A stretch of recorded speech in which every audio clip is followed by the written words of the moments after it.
Eu quero, com a graça de Deus, hoje poder falar contigo sobre o ciclo danoso da dívida. O ciclo danoso da dívida. E por que é o ciclo danoso da dívida?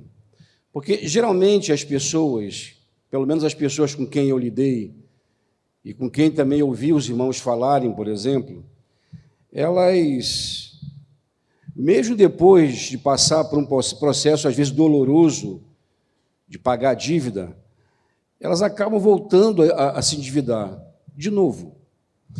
Na semana passada eu falei com vocês de uma família, eu me lembrei de pelo menos uma, mas agora, na semana passada, depois no presbitério, a semana agora no presbitério, lembramos mais de uma outra família, onde a esposa disse que desde que ela havia casado, ela nunca, em momento nenhum, ela viveu um momento sem que a família estivesse endividada. E aquela família que eu me referi na semana passada, ela tinha pelo menos 20 anos, ela tinha 20 anos de casada. Isso ficou muito forte para mim. Então, você imagina alguém 20 anos casado, e em momento nenhum eles ficaram sem dever. E isso é muito sério, né? E parece que é um ciclo. Eu não sei se você conhece gente assim, ou se você é esse tipo de pessoa. Elas voltam a fazer a mesma coisa, mesmo depois de passar, às vezes, um deserto longo, enfim, tem um período, porque, às vezes, para você pagar uma dívida, você leva muito tempo. E você tem que abrir mão de muita coisa. Agora, por que isso acontece, amados? Por que isso acontece? Porque, embora essas pessoas pagaram as dívidas, elas não se arrependeram daquilo que está por trás dela. Eu disse na semana passada também que eu nunca encontrei alguém que estivesse enrolado financeiramente que não soubesse fazer conta. Tem gente que não sabe nem ler e escrever, mas sabe quanto vale o dinheiro, sabe fazer conta. O problema dessas pessoas não é fazer conta, não é pegar aquilo que sabe quanto tem e relacionar com aquilo que podem gastar. Então, se o problema não é matemático, aonde que está esse problema? Toda dívida, ela tem uma origem, uma fonte. Alguns chamam isso de compulsão. A Bíblia diz que isso é a motivação do coração.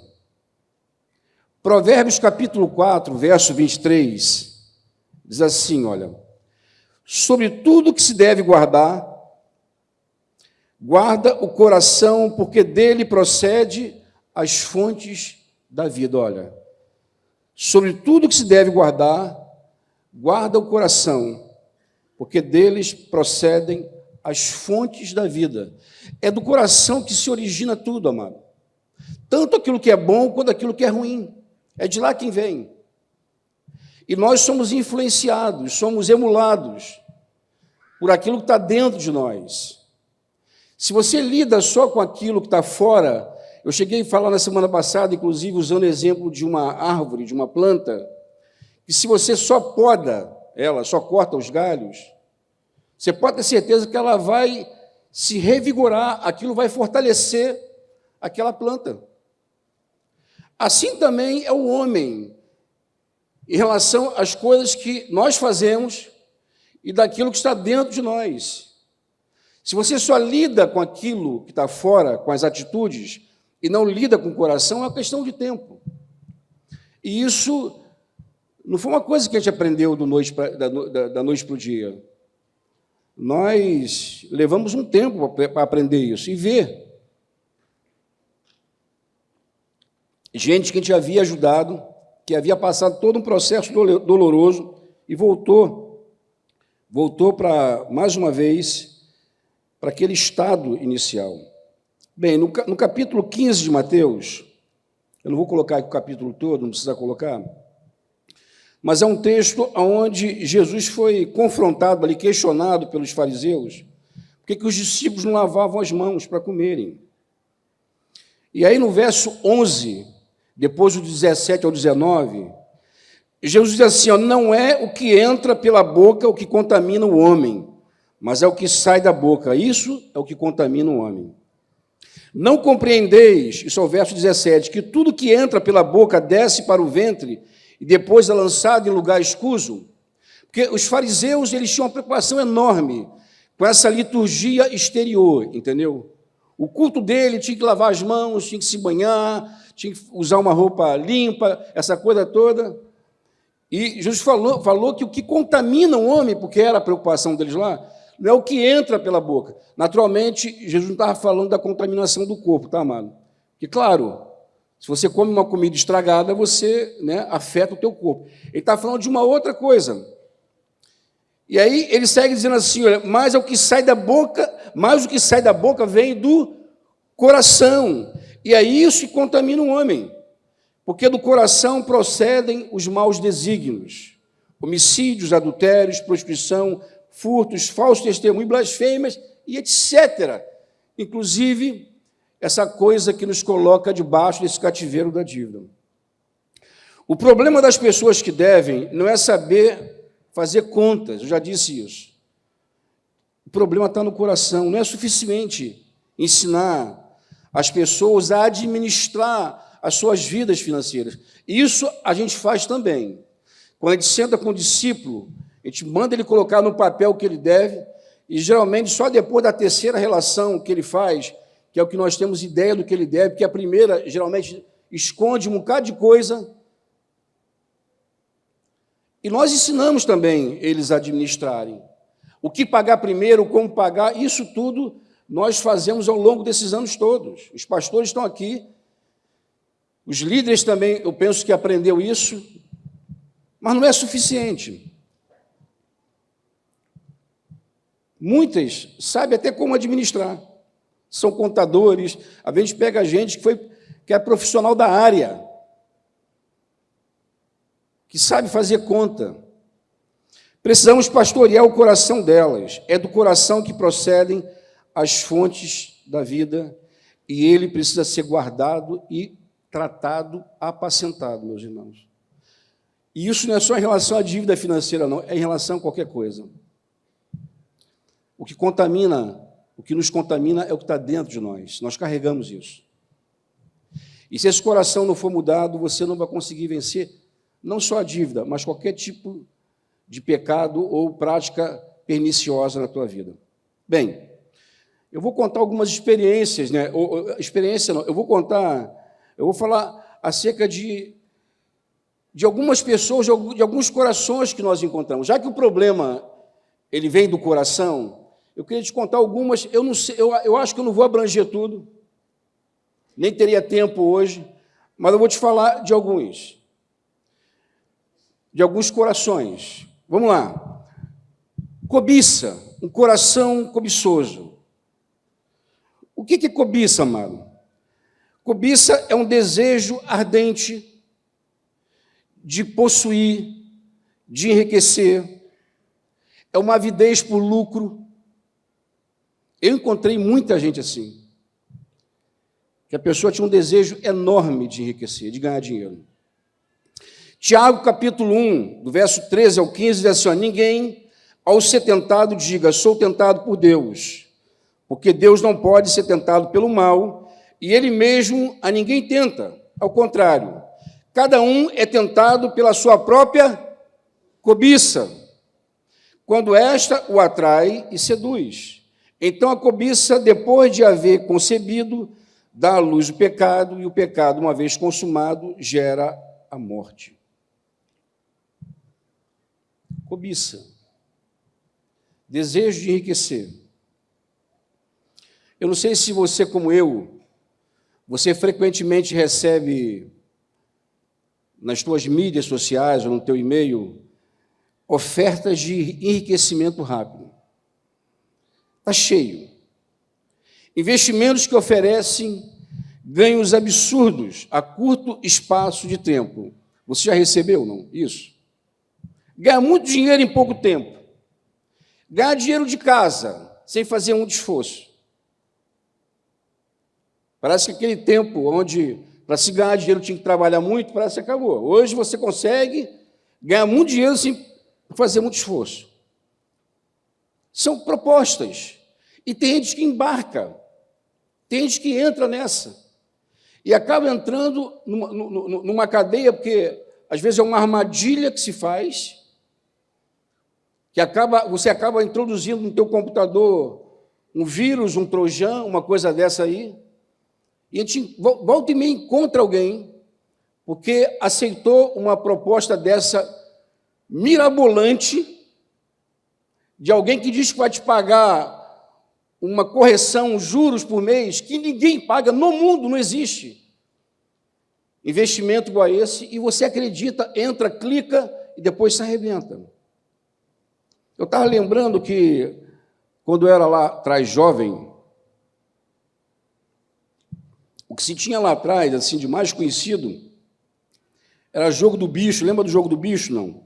Loteria esportiva, loto, cena, telecena, tinha até os caça-níqueis. E tinha gente viciada nesse negócio. Cobiça, desejo, avidez para enriquecer. Hoje a coisa mudou, evoluiu, mano. Ficou mais tecnológica. Hoje tem as pirâmides financeiras. Você entra com dinheiro, e uma pirâmide é interessante porque geralmente as pirâmides não têm objeto, não tem nada. Você não está comprando algo que é real. Você só entra com valor e ele promete que vai dar para você uma correção daquele valor. E as pessoas entram, daqui a pouquinho, elas quebram. E nós encontramos gente quebrada aí no meio da igreja, porque acreditou nesse negócio. Pirâmide financeira. Criptomoedas, já ouviu falar sobre isso? Bitcoins, Ethereum, tem várias moedas aí. Moedas virtuais, não existe uma coisa física. Não tem papel, não tem ouro, não tem nada. Você não está comprando pedra preciosa. É uma coisa virtual que te oferece um lucro exorbitante. Jogos de apostas aparentemente muito lucrativos. Embarca. Mas embarca por quê? Porque aquilo que está dentro dessa pessoa empurra ela para isso. 1 Timóteo, capítulo 6, verso 9 ao 10, diz assim: ora, os que querem ficar ricos caem em tentação e cilada, e em muitas concupiscências insensatas e perniciosas, as quais afogam os homens na ruína e perdição. Porque o amor do dinheiro é a raiz de todos os males, e alguns, nessa cobiça, se desviaram na fé e a si mesmos se atormentaram com muitas dores. É o que a gente encontra. Mas a cobiça também não está ligado só a investimento, a cobiça também está ligado em possuir bens, em coisas. E coisas além da sua condição financeira. Eu conheci gente que tinha na casa, e é verdade, tá? Não estou brincando, não. Ela tinha várias mesas na casa, não tinha onde botar mesa. Porque ela chegava na tua casa, se ela visse uma mesa diferente, bonita, ela comprava. Depois de um tempo, se ela chegasse em outro lugar e visse uma outra, parece que o negócio dela era a mesa, né? Cada um tem a sua mania, o dela era a mesa. E se ela encontrasse uma outra mesa, ela comprava. Não tinha onde mais enfiar a mesa, você entende o negócio? Chegar numa casa é mesa para tudo quanto é lado. E a pessoa acaba comprando aquilo que não usa. Mas isso se manifesta, queridos, de várias formas, em várias situações. Às vezes compra roupa que não usa. Eu conheci pessoas que depois de 2 anos tinha roupa no cabide que não tinha usado, engordou, não usa mais. Engorda. Sabia que engorda, não? Engorda, e não cabe. Mas não foi uma roupa que você usou. Comprou, não comprou porque precisava, comprou porque quer ter. Que cobiça, porque outra pessoa tem, aí quer ter igual. É um desperdício. Às vezes compra na promoção. Eu já falei uma coisa, Amaro, não sei se você concorda comigo. Essa questão de caro e barato depende muito. Se você paga um valor alto por alguma coisa que você utiliza, que é muito útil para você, e que você pode pagar, aquilo não é caro. Mas se você paga pouquinho, pode pagar uma mixaria. Se você não usa, daqui a pouquinho está jogando fora, aquilo foi caro, ou não? que não teve utilidade nenhuma para você. Bem, Lucas capítulo 12, verso 15, diz assim, então lhes recomendou Jesus. Isso aqui naquele episódio onde dois irmãos tinham uma herança ali, tinha um negócio, o irmão foi até Jesus para que ele pudesse falar com o irmão dele para que dividisse a herança com ele. E Jesus repreende, ele fala assim, porventura eu sou repartidor entre vocês?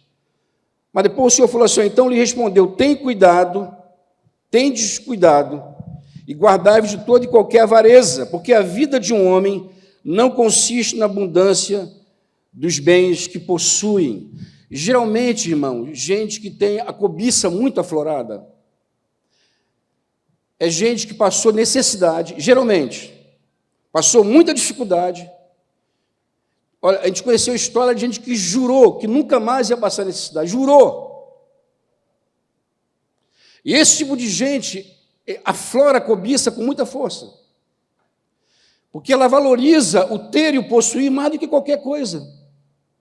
E a gente sabe que o valor do ser humano não está naquilo que possui, mas naquilo que é. E nós, como discípulos, ainda mais. Amém? A nossa identidade não é nem aquilo que nós fazemos e nem aquilo que nós possuímos. A nossa identidade é aquilo que nós somos, filhos de Deus. Amém? O homem considerado o mais rico de todos os tempos, tá? Ele não vive mais, morreu há muitos anos, mas comparativamente a riqueza dele é considerado o homem mais rico. Se ele tivesse vivo hoje, ele teria mais de $1 trilhão de riqueza, só para você ter ideia. Esse homem trabalhava 18 horas por dia. E uma vez ele foi questionado por ser um homem tão rico. Ele foi perguntado o quanto que para ele seria suficiente. Já ouviram essa história, não? Perguntaram para ele. Cara, você... E já era um homem velho. Essa história é uma história tremenda, porque esse homem adoece, e os últimos anos dele ele se arrepende, e ele muda completamente o estilo de vida dele, inclusive se tornou um homem generoso, sabe? E perguntaram para ele, quanto que para você é suficiente, cara? Você trabalha 18 horas todos os dias. Ele falou, sabe qual foi a resposta dele? Um pouco mais. Sempre um pouco mais. Parece, mas isso também acontece com várias pessoas. Parece que nada é suficiente. Inclusive tem um livro, né, escrito nesse sentido. 1 Timóteo capítulo 6, do verso 6 ao 8, diz assim, de fato, grande fonte de lucro é a piedade com o contentamento. Porque nada temos trazido para o mundo, nem coisa alguma podemos levar dele. Tendo sustento e com que se vestir, estejamos contentes. Grande fonte de lucro é a piedade com contentamento. Contentamento, irmãos, não é comodismo. Não estou dizendo que você tem que depender de alguém financeiramente a vida inteira, que você tem que andar com o sapato furado para a vida inteira. Não estou dizendo isso, para você se acomodar com isso. Contentamento não é comodismo. Uma pessoa acomodada é a pessoa que se entregou àquela condição, que já não vê mais nenhuma possibilidade de mudança. Mas uma pessoa contentada ou contente é uma pessoa grata, uma pessoa satisfeita. Ela tem pouco e ela vive com pouco. Se Deus trouxer muito, ela vive com muito. Contentamento. Amém? Esse é o coração cobiçoso. Mas tem um outro coração que era muito comum. O coração ostentador. Há uma diferença, sabia? Entre ostentação, embora elas andam muito lado a lado, ostentação e cobiça, mas o coração cobiçoso, que a gente falou, que eu falei, é aquele que tem uma avidez de possuir. Quanto mais, melhor. Sempre um pouco mais. O ostentador, não. O ostentador, ele quer aparentar, ele quer mostrar alguma coisa. Às vezes não tem nada, mas ele quer exibir. Uma vez eu conversei com um desses motoboys que entregava lá na Zona Sul. Ele disse para mim que era muito comum ele entrar naqueles apartamentos lá e os caras não tinham nada dentro. Era todo quebrado, os móveis quebrados, velho, tudo caindo aos pedaços, mas a pessoa estava impecável. Ele falou que as pessoas vinham atender na porta assim, com aquela roupa, tchan. Mas dentro de casa estava tudo quebrado. Ostentação. Esse negócio de viver de aparência. E, geralmente, esse tipo de pessoa, o ostentador, ele é um esbanjador de recursos. É aquele cara, boa chifra. Acho que chifra é uma gíria muito antiga, né? A gente acaba revelando a ideia. É aquele cara, gente boa. Mas muita gente entendeu, então tem gente da minha época aí. Mas aquele cara, gente boa, aquele cara, quando chega, não deixa ninguém pagar a conta. Sabia disso? Ele quer sempre pagar a conta, ele quer sempre resolver o problema das pessoas. Por que isso, amado? O que ele está alimentando é essa imagem dele. Porque se ele tem recurso e ele faz isso, ele é um cara generoso. Mas se ele é um duro e se enrola, ele é um ostentador. Entende a diferença? Nós temos que ser generosos. Nós temos que ser canal de bênção para alguém. Mas você não pode ostentar. Você não pode fazer isso para que as pessoas te aceitem aquela imagem que você está vendendo, está querendo passar para as pessoas. E entre outras coisas que eu vi na minha vida, pastoreando esse assunto, é que tinha gente que tinha essa coisa da ostentação tão forte, que elas eram incapazes de dizer não quando alguém pedia dinheiro emprestado, ou quando elas tinham que ficar por fiador de alguém. Eu já conheci gente que se enrolou não por aquilo que ela gastou, por aquilo que ela comprou, mas porque ela emprestou o nome dela para alguém, dentro dessa coisa de ser o cara que, sabe, ajuda todo mundo e resolve, e acabou se enrolando porque emprestou o nome. Porque vocês sabem que se a pessoa que compra não paga, hoje, inclusive, quando os caras processam, eles nem processam quem compra, geralmente eles vão no fiador. Porque sabe, se tu faz pressão no fiador, tu consegue resolver. Porque se tu pressionar o cara que comprou e não pagou, aí o cara está tão encalacrado de dívida que o cara não está nem preocupado do nome dele ir para o Serasa, mas o fiador está. E o que a Bíblia diz sobre isso, irmãos? Provérbio 22, verso 26. Não esteja entre os que se comprometem e ficam por fiadores de dívida. Olha só, vou ler de novo, tá?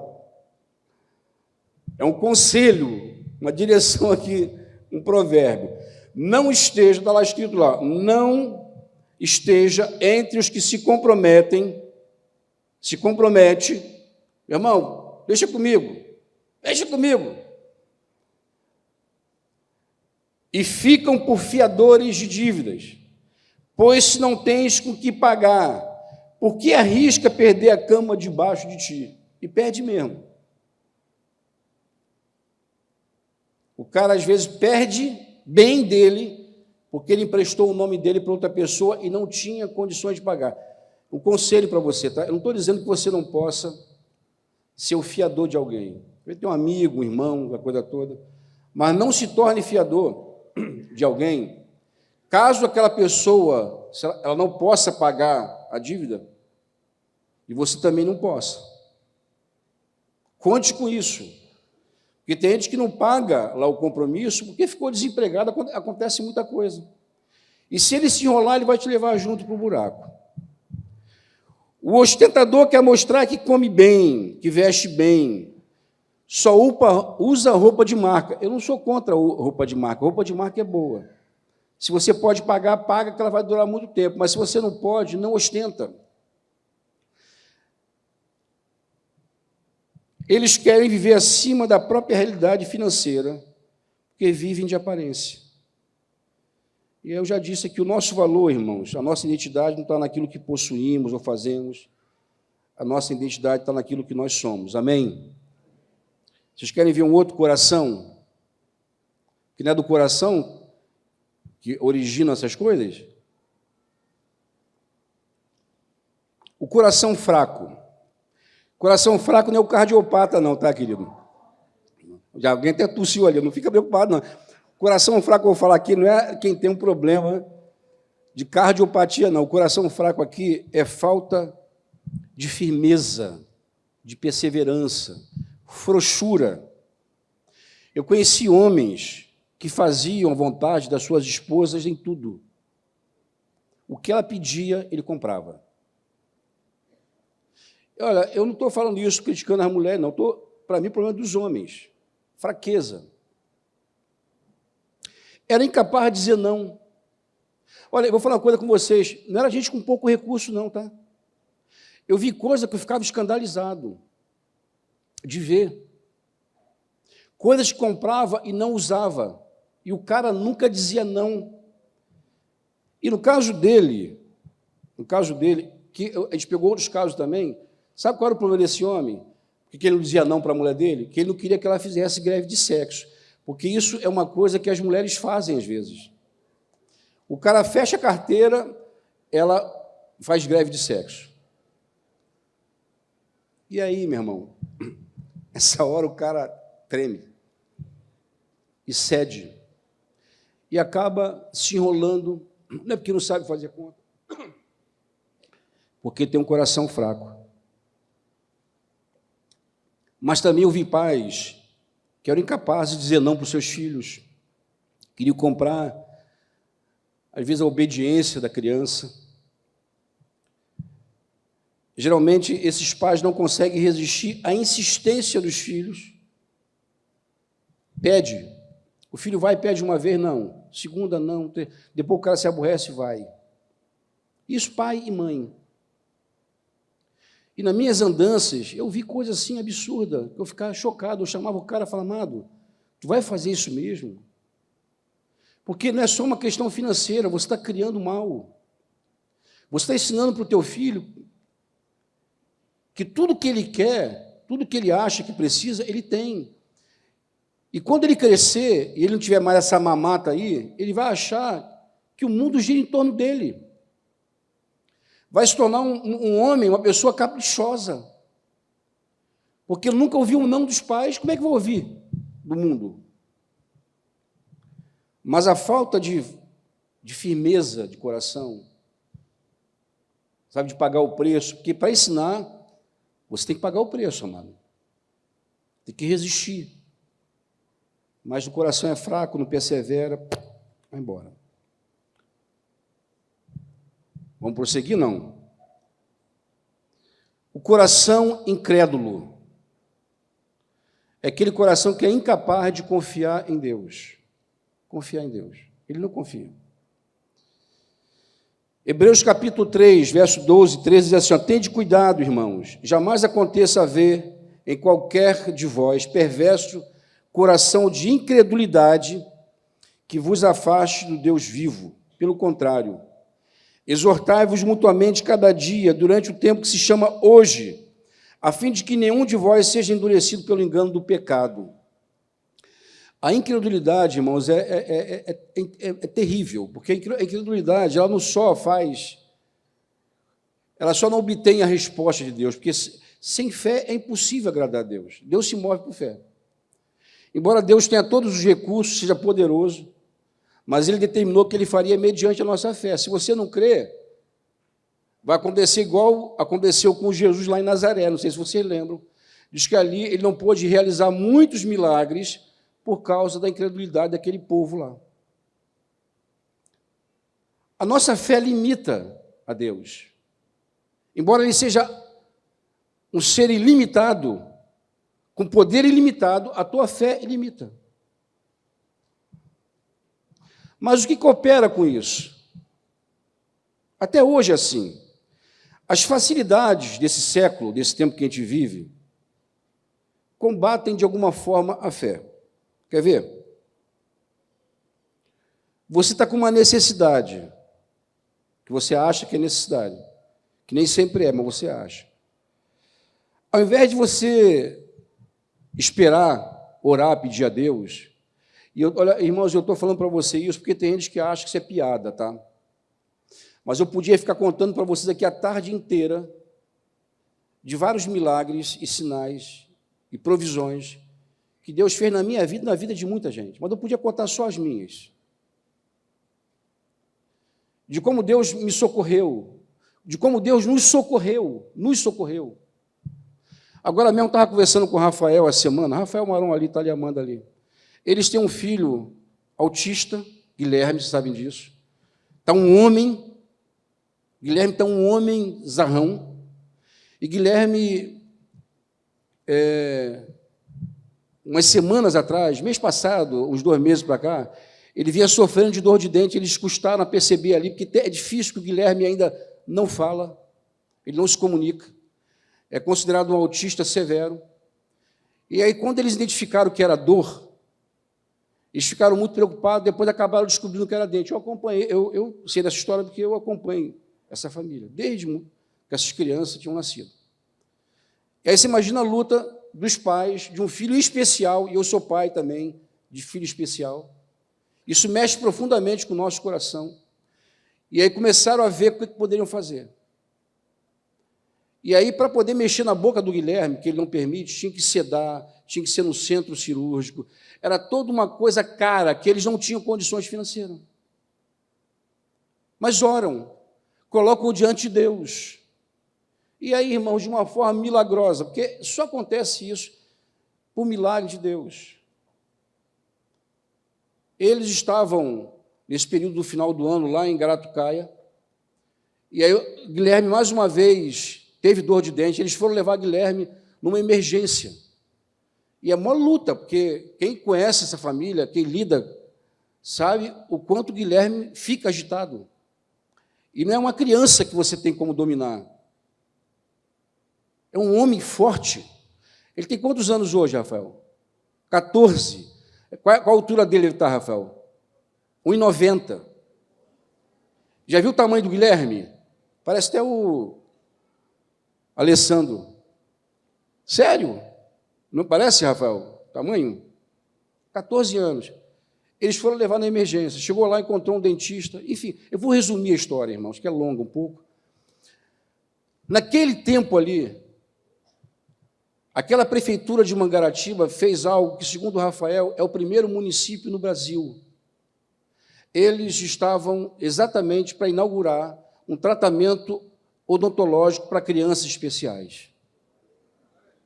Escuta a história, não é só isso, não. Glória a Deus, verdade. Mas eles, por exemplo, eles moram aqui em Campo Grande. Eles estavam passando os dias numa casa lá de veraneio, que é da parentela deles. Eles não aceitam isso, uma pessoa de fora escrever só quem é morador de Mangaratiba. E no primeiro momento tiveram uma resistência, mas perseveraram. Foram lá e falaram com uma pessoa que, segundo o Rafael, ela nega para todo mundo. Eles são vizinhos lá em Garatucaia de um secretário lá de Angra dos Reis, que é o que Garatucaia pertence, que nem para esse secretário essa mulher cedeu. Aí ela permite que o Guilherme faça o tratamento lá em Mangaratiba, sem ser de Mangaratiba, sem ser de Garatucaia, vivendo em Campo Grande. Glória a Deus. Tá bom.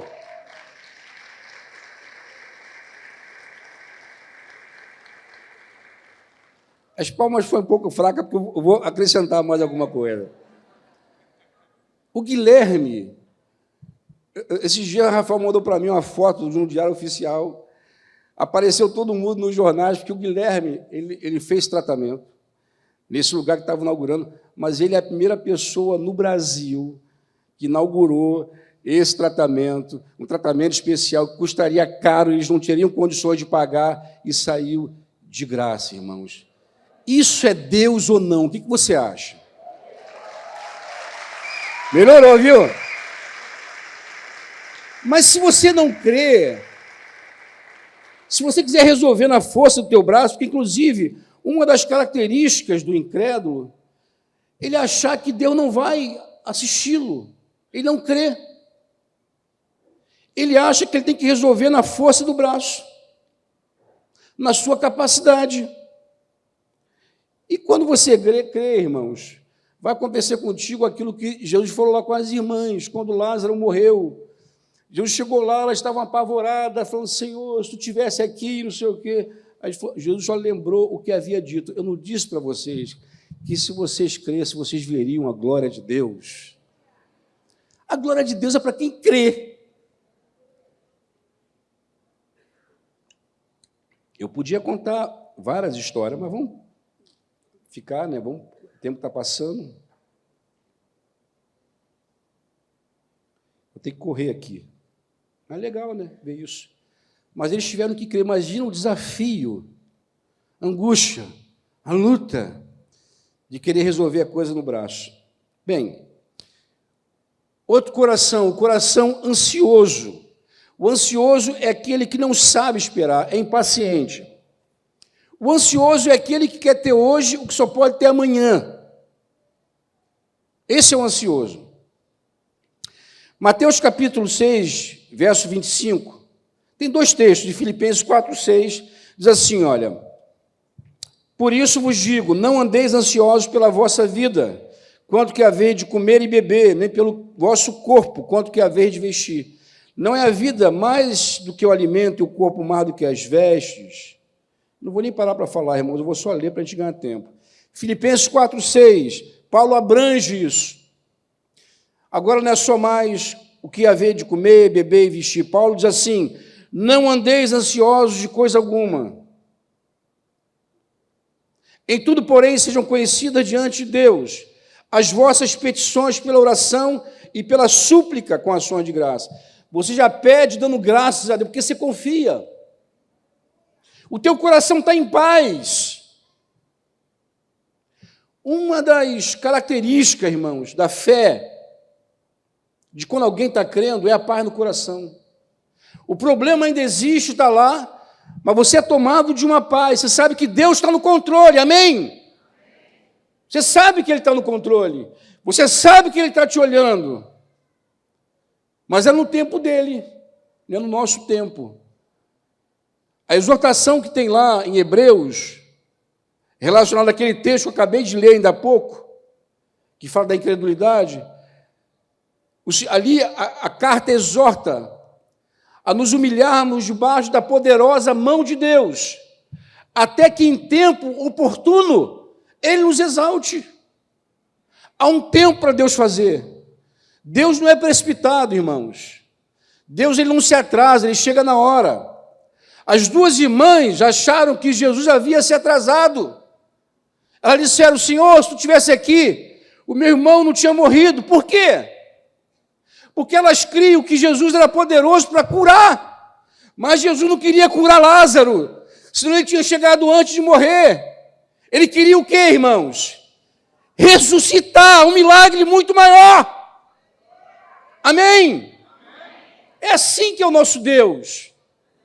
A ansiedade nos atrapalha, nos impede de provar o melhor de Deus, porque Deus tem sempre o melhor, entendeu? Você acha que Ele vai vir por um caminho, e num tempo Ele vem por outro, e no outro tempo de uma outra forma, e quando você consegue esperar, você fica maravilhado diante de Deus, e você o conhece de uma forma que nunca conheceu, porque aquelas duas mulheres viram Jesus curando muita gente, mas não tinham visto ainda Ele ressuscitando um morto, de 4 dias, que já fedia.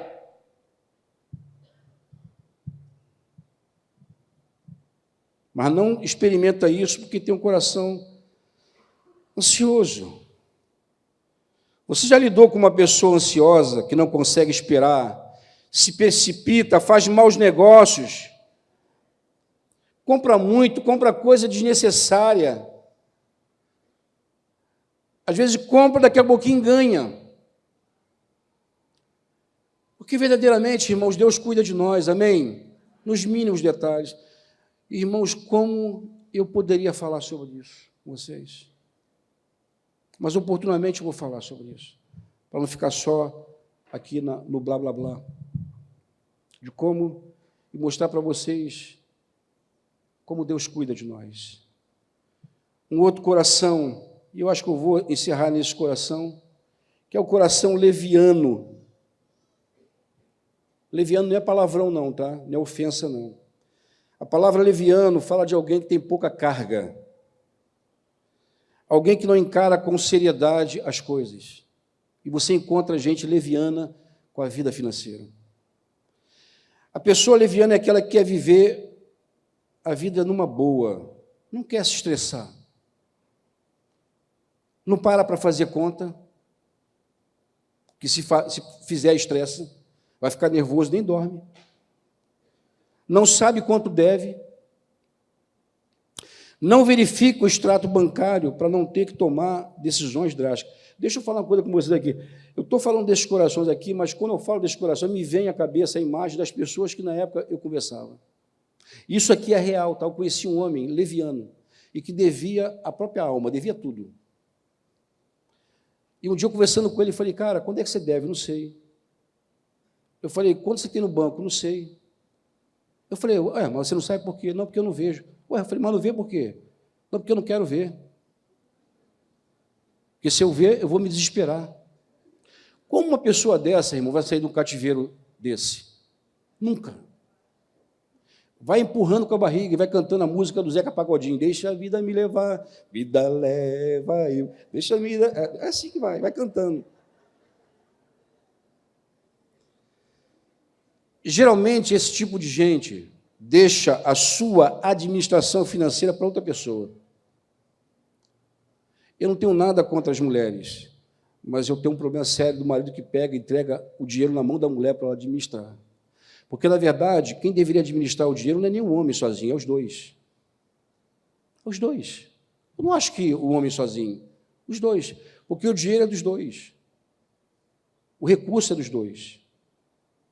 Embora tem muita gente que divide, né? Que é outra coisa ruim. Aí o homem trabalha, a mulher trabalha, cada um tem o seu dinheiro, cada um gasta como quer. Daqui a pouquinho está enrolado os dois, porque não administram junto.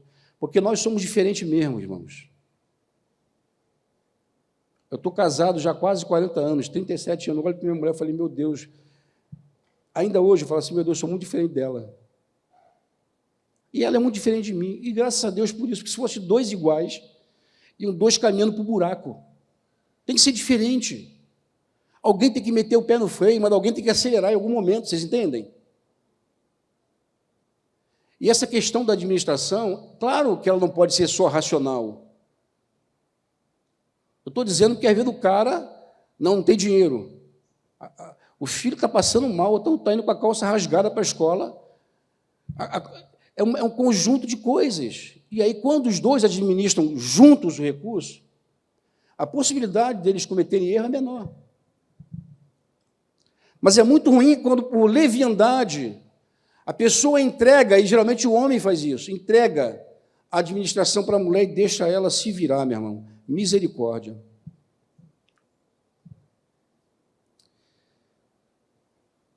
Quando alguém dá um aperto nele, que é muito comum, inclusive, tá? Esse cara tem uma justificativa, sabia? O leviano, ele diz que não, meu irmão, todo mundo deve. Antigamente não usava a expressão assim, não, o Brasil deve, pô. O Brasil deve. E quando descobre que todas as nações devem, né? Estados Unidos deve, todos eles têm dívida interna, têm dívida. E aí que o cara viaja na maionese. Geralmente, essas pessoas, elas gostam muito de entretenimento, diversão, gostam dos deleites da vida, entendeu?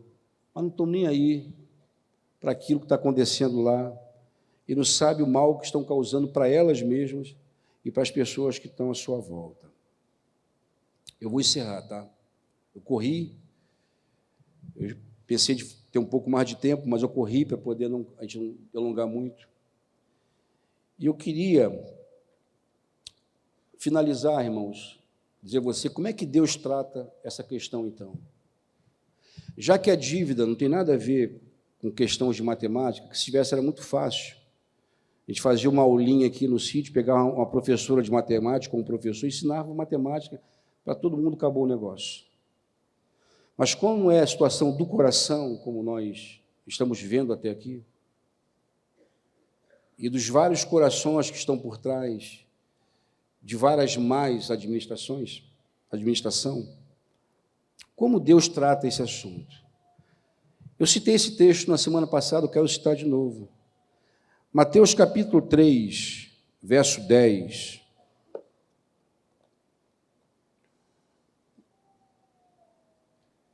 Mateus capítulo 3, verso 10, aquele contexto, o contexto aqui, não está aqui aberto também. Não, mas eu quero falar do contexto. Está João Batista pregando de dentro do Jordão para várias pessoas ali. E diz que à medida que ele ia pregando, as pessoas iam se arrependendo e descendo as águas para ser batizada. Ali tinha o soldado romano, tinha o publicano, e tinha todo tipo de gente, mas tinha também o fariseu, o hipócrita, aquele que vive de aparência, entendeu? Era o fariseu, ele estava ali. E quando João olhou para os fariseus, vendo que eles estavam ali, inclusive, repreendeu eles, que eles tinham que produzir frutos dignos de arrependimento. E o texto aqui diz que João disse assim, olha, no verso 10, já está posto o machado à raiz das árvores. Toda árvore, pois, que não produz bons frutos é cortada e lançada no fogo. A forma como Deus trata, irmãos, esse assunto em nós é pela raiz. A raiz é aquilo que está escondido, não é assim? Você olha para uma planta, você não vê a raiz, você vê a planta. Mas aquela planta, ela só está ali porque tem uma raiz. A raiz é o veículo da vida, é o que alimenta essa planta. A forma de Deus tratar o nosso coração é descendo o machado na raiz. E como eu disse para você, se você corta os galhos, se você corta o tronco, você pode cortar uma árvore pelo tronco e ali tem um ali, dessa altura, ela brota de novo. Mas se você descer na raiz, ela não brota mais, porque você interrompe o fluxo de vida. Entende? É assim que Deus trata conosco, é descendo o machado na raiz. Já que é uma obra, já que é um problema dentro de nós, uma fonte dentro de nós, que é o coração, é uma obra que começa dentro, tem que começar na fonte. É ali que o machado tem que descer. É ali que a espada de 2 gumes tem que descer. É ali que tem que dar o corte. Vocês entendem, não? Lembra daquele texto que eu falei na semana passada, citei sobre ele, de quando Jesus amaldiçoou uma figueira. Ele chegou lá, não tinha frutos. E ele amaldiçoou para que nunca mais nascesse nada daquela figueira. E o verso 20 de Marcos 11, diz assim, olha, e passando eles pela manhã, viram que a figueira secara, de que forma, irmãos? E passando eles pela manhã, viram que a figueira secou de que maneira? Desde a raiz. Eu estava pensando hoje pela manhã, eu falei, cara, como é que eles identificaram isso? Alguma coisa chamou a atenção. Quando uma planta está morrendo, se ela morresse de fora para dentro, você veria primeiro os galhos. Mas alguma coisa fez com que eles identificassem. Começou na raiz. Então Pedro, o verso continua, lembrando-se, falou, mestre, eis que a figueira que amaldiçoaste secou. Ao que Jesus lhes disse, tendes fé em Deus. E aí ele fala que se você tivesse fé, você podia remover montes, você podia fazer qualquer coisa. Aquilo ali foi resultado da fé, porque Jesus, vocês sabem disso, Jesus ele nunca realizou nada como Deus, ele se despiu da sua deidade, ele fez como um homem cheio de fé. É por isso que ele falou, se vocês tiverem fé, vocês removem. Para remover essas coisas profundas em nós, é necessário que haja fé, que creia. E que se você tiver fé, morre, seca desde a raiz. E isso nunca mais te afeta, te influencia. Porque senão você vai ser aquela pessoa que vai viver dentro de um ciclo sabe? Um ciclo. Sai, e não passa muito tempo, você volta para ele de novo. E olha, irmãos, eu não me refiro só à dívida financeira, eu me refiro a qualquer coisa. O teu problema pode ser droga, pode ser lascívia, impureza sexual, pode ser mentira, pode ser qualquer coisa, qualquer pecado. Se o machado não descer na raiz, é uma questão de tempo. Aquilo volta e volta com mais força. É assim mesmo. E Deus quer lidar com essa situação, e especificamente aquilo que eu estou falando, com essa maldição, com esse ciclo danoso, virtuoso de dívida na vida de alguém, e de repente você está me ouvindo agora aqui, e você é uma dessas pessoas que paga caro. As pessoas que são guiadas por esse coração errado, elas pagam dobrado, elas pagam triplicado pela mesma coisa. Sabiam disso? Paga. Ao invés de você comprar à vista, se você juntasse, quando você paga nesse financiamento doido, e quando você não consegue pagar e vai aumentando, você paga muitas vezes mais aquele objeto. E lembra que eu falei com vocês que dinheiro, irmãos, dinheiro é vida empregada. Vida empregada. Pode ter sido uma herança que você recebeu, mas algum dia alguém teve que trabalhar por esse dinheiro. Alguém teve que pegar a parte do seu tempo e dar para o patrão e ele te devolver dinheiro, porque isso é salário. O salário é aquilo que é pago pelo tempo que você dedica de vida para fazer alguma coisa. É isso ou não? Vocês acham que não é? Salário é isso. E a tua vida sendo desperdiçada. É você tendo que trabalhar mais tempo para pagar a mesma coisa. Ou você deixar de adquirir ou viver algum tipo de padrão de vida que você não consegue, porque o dinheiro está saindo pelo ralo, mas por causa do teu coração. E isso precisa mudar, irmãos, em nome de Jesus. E quando você entende isso, e quando essa obra é feita em você, você nunca mais aceita dever. Você nunca mais aceita pagar juro, como eu vi há 2 semanas atrás de um homem que eu estou apacentando hoje sobre esse assunto. Ele falou que ele havia se acostumado a pagar juro, que ele não via problema nenhum. Você não pode aceitar isso. Você tem que se levantar pela fé em nome de Jesus. Amém? Amém.